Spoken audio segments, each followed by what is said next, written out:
നിരവധി ആക്ഷേപങ്ങളുള്ള കമ്പനിക്ക്, ഈ കമ്പനിക്ക് വേണ്ടി പല പ്രതിനിധികളും പാർലമെന്റ് അംഗങ്ങൾ വരെ ചില രാഷ്ട്രീയ ബന്ധങ്ങളുടെ പേരിൽ വന്ന് അപ്പുറത്ത് ചർച്ച ചെയ്തു എന്ന വാർത്തകൾ നിലനിൽക്കുന്ന പശ്ചാത്തലത്തിൽ ഇങ്ങനെയുള്ളൊരു ആക്ഷേപമുണ്ട്. അതായത് കമ്പനിക്ക് വേണ്ടിയാണ് മദ്യനയത്തിൽ മാറ്റം വരുത്തിയതെന്ന്. അതിനെക്കുറിച്ചുള്ള കാര്യങ്ങൾ വ്യക്തമാക്കാമോ? 2022 മെയ്യിൽ ഞാൻ അവിടെയാണ് ഇരുന്നിരുന്നത്. അന്ന് ബഹുമാനായിട്ടുള്ള ഗോവിന്ദൻ മാഷാണ് എക്സൈസ് മന്ത്രി.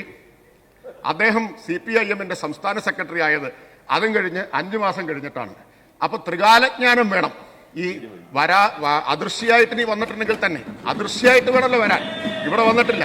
എന്ത് കോടിയേരി രോഗബാധിതനായിട്ട് മരിക്കുമെന്നും അപ്പോ ഗോവിന്ദൻ മാഷ് എക്സൈസ് മന്ത്രിസ്ഥാനം ഉപേക്ഷിച്ച് സംസ്ഥാന സെക്രട്ടറി ആവുമെന്നും അങ്ങനെ മാറിയാൽ MV രാജേഷ് മന്ത്രിയാവുമെന്നും അപ്പോൾ എക്സൈസ് വകുപ്പ് തന്നെ കിട്ടുമെന്നും 6 മാസം മുമ്പ് മനസ്സിലാക്കാനുള്ള ത്രികാല ജ്ഞാനം ഉണ്ടാവണം. സാർ, അങ്ങനെ ഒരാൾ ഈ അസ്വസ്ഥനായിട്ട് കാര്യമില്ല.